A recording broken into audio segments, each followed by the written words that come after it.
Hello everyone, welcome back to my class. So for today's lesson, we will continue again with chapter 3, force, for part 2 of my lecture. So for today's lesson, you will learn 3 objectives. Number 1, learn about equilibrium of forces. Number 2, you will learn how to determine the net force. And number 3, you will learn how to calculate resolution of force and resultant force. So we begin with forces in equilibrium. So what is forces in equilibrium? An object is said to be in equilibrium if the resultant of all forces acting on it is 0. The sum of the forces acting on the object is called resultant. In practical terms, this means for forces in equilibrium, the sum of the components of the forces in any direction must be 0. Okay? An object at equilibrium is either at rest, staying at rest, or in motion and continuing in motion with the same speed and direction. Okay? Dalam bahasa, forces in equilibrium bermaksud daya dalam keseimbangan. So, bila kita kata daya dalam keseimbangan, dia boleh berlaku dalam keadaan ini. Objek berada dalam keadaan rehat ataupun objek bergerak dengan laju dan direction yang sama. Okay? So, ini contoh balance and unbalanced forces. Sebagai contoh, okay, katalah tiga orang ni menggunakan daya sebanyak 300 Newton untuk menarik tali ni. Dan di sebelah kanan juga ada 3 orang yang turut menggunakan 300 Newton daya. So, dalam situasi ini, kita boleh katakan daya berada dalam keseimbangan disebabkan jumlah daya di sebelah kiri dengan kanan adalah sama. Tetapi, kalau tengok pada contoh di bawah ini, di sebelah kiri, daya sebanyak 400 Newton dikenakan. Tetapi di sebelah kanan, daya 300 Newton. So, ini contoh bagi situasi yang kita kata unbalanced forces, di mana dalam situasi ini tali ini dia akan bergerak ke sebelah kanan disebabkan daya lebih besar. Alright, so itu adalah konsep di dalam forces in equilibrium. Okay, kita tengok contoh ni lagi. Balance force, kalau kita tengok di sini, daya di sebelah kiri dan kanan adalah sama. Begitu juga dengan daya di atas dengan bawah sama. So, bila dalam situasi begini, kita boleh kata objek berada dalam keadaan keseimbangan ataupun balance force. Okey, untuk contoh yang di bawah, di sebelah kiri 20 Newton, di sebelah kanan 50 Newton.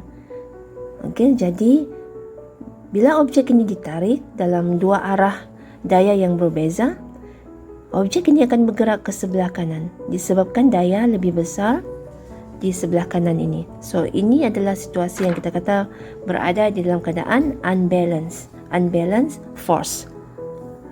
Alright, kita pergi kepada topik yang seterusnya, iaitu how to calculate the net force acting on the object. Sebagai contoh, kita rujuk gambar aja di bawah. Okey, bagaimana untuk mengira daya bersih? So, katalah objek ini dikenakan daya sebanyak 6 Newton di sebelah kiri dan 2 daya lagi sebanyak 10 Newton dan 2 Newton di sebelah kanan.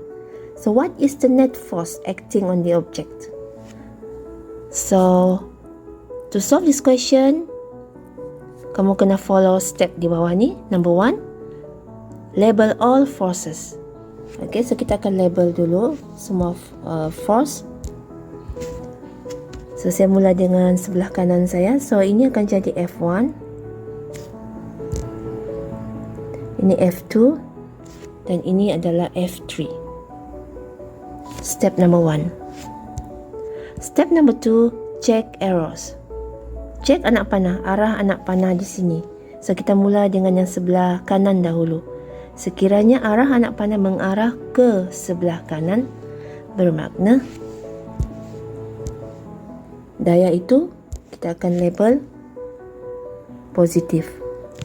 Yang ini pun positif disebabkan arah dayanya sama. Tetapi jika arah daya itu mengarah ke arah kiri, so kita akan label negatif. So daya ini adalah negatif. Okey. So setelah kita kena pasti arah anak panah itu sama ada positif atau negatif, kita boleh continue dengan step number 3. Calculate the net force using formula and make a conclusion. Ini nombor 3. So what is the formula to calculate the net force? So formulanya adalah F net equal to F1 plus F2 plus F3. So di dalam soalan ini ada 3 daya. Bermakna kita akan campur ke semua daya yang bertindak ke atas objek ini menggunakan formula ini. So seterusnya rujuk balik semua yang kamu sudah label di sini, F1, F2, F3, dan masukkan ke dalam formula. So kamu akan dapat F1 is equal to 2 Newton plus 10 Newton plus F3. Perhatikan F3 disebabkan arah anak panah mengarah ke arah kiri dan nilainya negatif. So bila kamu tulis di dalam formula ini, kamu kena bawa juga nilai negatif tersebut, negatif 6. Okey, bawa negatif 6 ini di sini. Okey, selesaikan soalan ini. So kamu dapat berapa? 6 Newton. So positif 6 Newton bermakna conclusion yang kamu boleh buat adalah jika nilainya positif, maka objek ini akan bergerak. Object will move to the left side. Object will move to the left side or right side. Kalau positif, object will move to the right side, sebelah kanan. Okey, buat conclusion. Conclusion apabila kamu sudah dapat nilai ini, jika positif nilainya maka objek ini akan bergerak ke sebelah kanan. Dia akan ditarik ke sebelah kanan. Jika nilainya negatif, maka objek ini akan ditarik ke sebelah kiri. So nilai ini kan positif, so dia akan bergerak ke sebelah kanan. Okey. So kita tengok contoh yang seterusnya. Calculate the net force for figure below. So seperti biasa kamu akan label, follow step yang tadi tu. So saya akan label di atas dulu sebagai F1. This one is F2, F3 and F4. So kita ada 4 daya. Selepas itu kamu tulislah formula yang lengkap. F net equal to F1 plus F2 plus F3 plus F4. Sebelum itu perhatikan arah anak panah ke atas, upward, maka kamu boleh letak simbol positif kedua-duanya. Kalau arah anak panah ke bawah, downward, maka kamu boleh letak sini nilainya negatif, bertentangan. Okey? So kita continue dengan calculation. Setelah kamu label dan kenal pasti arah anak panah itu sama ada positif atau negatif, then boleh masukkan nilai daya ini ke dalam formula. F1 rujuk balik di atas ni, masukkan semua nilai ini ke dalam formula. So F1 is equal to 5 plus F2 is equal to 2 plus F3 is equal to negative 3. Okay, so kita tulis negative 3 plus F4 is equal to negative 6. Okay, tulis negative 6. Okay, so kalau kita selesaikan soalan ini, kamu akan dapat 7 tolak 9. So dapatlah jawapan negatif 2 Newton. So apa conclusion yang kita boleh buat daripada final answer ni? Objek ini akan bergerak ke atas atau ke bawah? Kalau tengok pada nilai negatif ni, dia akan bergerak ke bawah, downward. So the object will move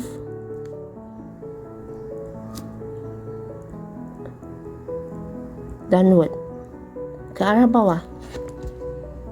Okay, so memang logik lah, sebab kalau kita tengok di sini daya yang bertindak daripada bawah ini jumlahnya 9 Newton, berbanding kalau arah daya ke atas itu cuma 7 Newton saja. Okay, ini 7 Newton hasil tambah kedua-duanya, ini pula 9 Newton. Secara logiknya, objek ini apabila dikenakan dua daya bertentangan, objek ini akan bergerak ke bawah. Okey, dia akan bergerak ke bawah.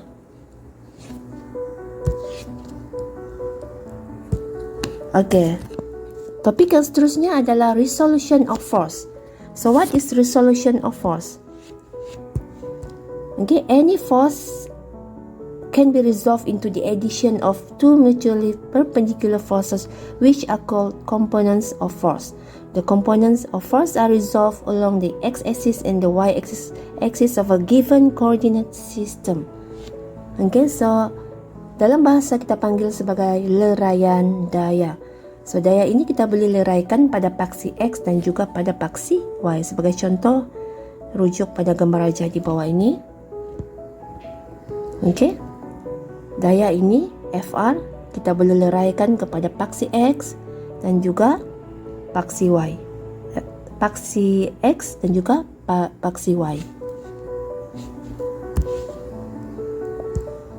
Okay, ini adalah formula yang berkaitan dengan leraian daya. Yang pertama kita tengok pada vertical component. Okay, komponen menegak. So formula yang akan kita guna adalah Fy equal to F sin theta. Dan untuk horizontal component kita gunakan formula Fx F cos theta. Okay, formula ni kita akan guna dalam calculation. Saya akan bagi contoh nanti dalam kuliah yang seterusnya, part 3 of chapter 3 force. So untuk kuliah hari ini kamu hanya akan belajar formula-formula yang berkaitan dengan resultant and resolution of force. Okay, kita tengok formula yang seterusnya. How to find resultant force using this formula? Fr equal to square root of Fx power of 2 plus Fy power of 2. Okay, and also the direction of force. Ini adalah formulanya, iaitu theta sudut equal to ni tangent ni. Kalau kamu tekan kalkulator, dia akan tekan shift tangent, kamu akan dapat tan negatif 1 ni. Kemudian Fy bahagi dengan Fx, iaitu leraian daya pada paksi y bahagi dengan leraian daya pada paksi x. Okay, so bila kita sebut direction of force, sebenarnya dia merujuk kepada sudut. Kamu kena cari sudut yang terhasil daripada daya paduan yang kamu telah cari. So keempat-empat formula ini kita akan guna untuk menjawab soalan yang seterusnya. Kita akan sambung semula dalam part 3 of chapter 3 force. Okay.